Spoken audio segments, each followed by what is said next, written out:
Olá, somos alunos do curso de Engenharia Elétrica da Universidade Federal de São João del Rei e criamos a empresa fictícia Altubit Engenharia, no âmbito da disciplina de Eletrônica 2. Os integrantes da empresa são eu, Rebeca, Ana Lemos, Caroline, Luiz Fernando e Síria, e o assunto abordado neste trabalho será realimentação.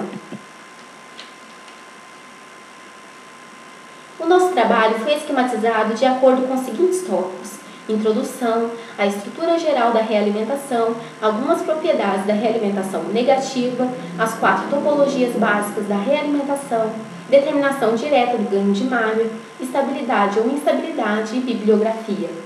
Antes de iniciarmos nossos estudos, desejamos lembrar que já encontramos a realimentação em várias aplicações, como por exemplo em circuitos em que emprega um amplificador operacional utilizando realimentação negativa, ou também a realimentação negativa no uso da resistência de emissor RE para estabilizar o ponto de polarização do transistor bipolar TBJ, entre outros. O assunto então dá origem à necessidade do estudo formal da realimentação. Para darmos início ao tema, vamos começar com a definição de realimentação. O amplificador genérico tem realimentação quando uma amostra de sinal de saída é reintroduzida na entrada. A ligação entre a entrada e a saída é feita através de um bloco de realimentação, que, num caso mais trivial, pode ser constituído por uma simples malha resistiva. E ainda, existem 2 tipos de realimentação, a positiva e a negativa. Lembramos que a negativa é mais usual porque é aplicada para controle do ganho. E o trabalho está voltado para esta modalidade de realimentação. Estrutura geral da realimentação. O diagrama básico do fluxo de sinais pode ser visto na figura, onde XS é o sinal da fonte, XI é a entrada do amplificador básico, X0 é o sinal de saída e ainda XF o sinal de realimentação. Lembrando que a variável X pode ser um sinal de tensão ou corrente. O amplificador em malha direta tem um ganho A, logo a sua saída X0 é relacionada com a entrada XI, por X0 igual a XI. A saída X0 é levada à carga assim como a malha de realimentação, que produz uma amostra da saída. Essa amostra XF está relacionada a X0 pelo fator de realimentação beta. XF igual a beta X0.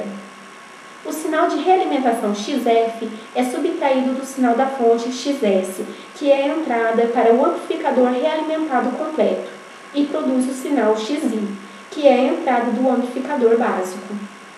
XI igual a XS menos XF.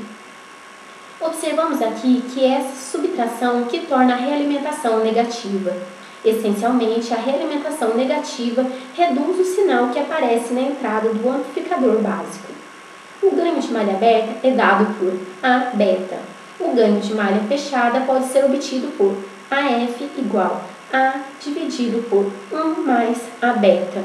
Para A beta positivo, o ganho de realimentação será menor do que o ganho de malha direta A pela quantidade 1 mais A beta, chamada de quantidade de realimentação. Propriedades. A realimentação negativa é aplicada para obter as seguintes propriedades: dessensibilidade do ganho, isto é, fazer o valor do ganho menos sensível a variações no valor dos componentes do circuito, como variações causadas pela mudança de temperatura. Redução da distorção não linear, ou seja, fazer a saída proporcional à entrada. Redução do efeito do ruído, ou seja, minimizar a contribuição na saída de sinais elétricos indesejáveis gerados pelos componentes dos circuitos e por interferências externas. Controle das impedâncias de entrada e saída, isto é, aumentar ou diminuir as impedâncias de entrada e de saída pela seleção apropriada da topologia da realimentação. Estender a faixa de passagem do amplificador. Há também desvantagens: diminuição do ganho, tendência à oscilação. Topologias básicas. Baseado na grandeza a ser ampliada, tensão ocorrente, e na forma de saída, tensão ocorrente, os amplificadores podem ser classificados em 4 topologias: realimentação série-paralelo, realimentação paralelo-série, realimentação série-série, realimentação paralelo-paralelo. Realimentação série paralelo, em que série se refere à conexão de entrada e paralela à conexão de saída. Ela também é conhecida como amostragem de tensão com comparação em série.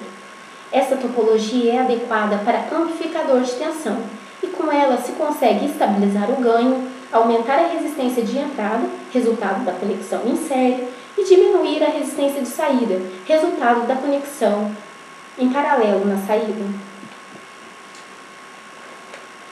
Realimentação paralelo série, também conhecida como amostragem de corrente com comparação paralela, é a topologia de realimentação adequada para amplificador de corrente, sendo que paralelo se refere à conexão de entrada e série à conexão de saída.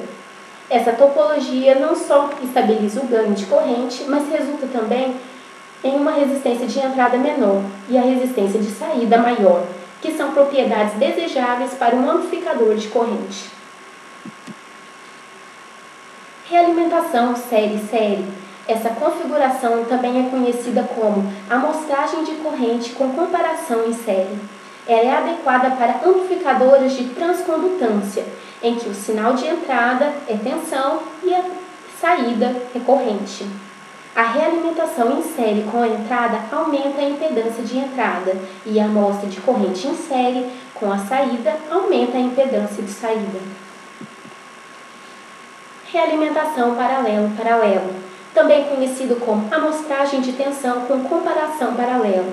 É utilizada em amplificadores de transresistência, em que o sinal de entrada é corrente e o sinal de saída é tensão.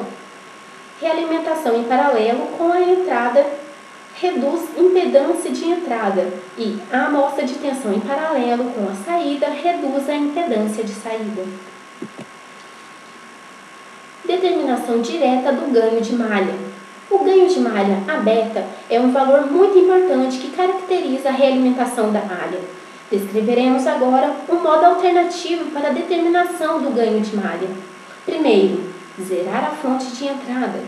Segundo, abrir o elo de realimentação na entrada do amplificador. Terceiro, inserir uma fonte teste. Quarto, ligar a saída do elo de realimentação uma impedância igual àquela vista antes de abrir a realimentação. Isso implica que o ganho de malha aberta é dado pelo negativo da razão do sinal que retorna para o sinal teste aplicado. Ou seja, a beta é igual a menos VR sobre Vx, que é igual a L, sendo que L é comumente chamado de transmissão da malha.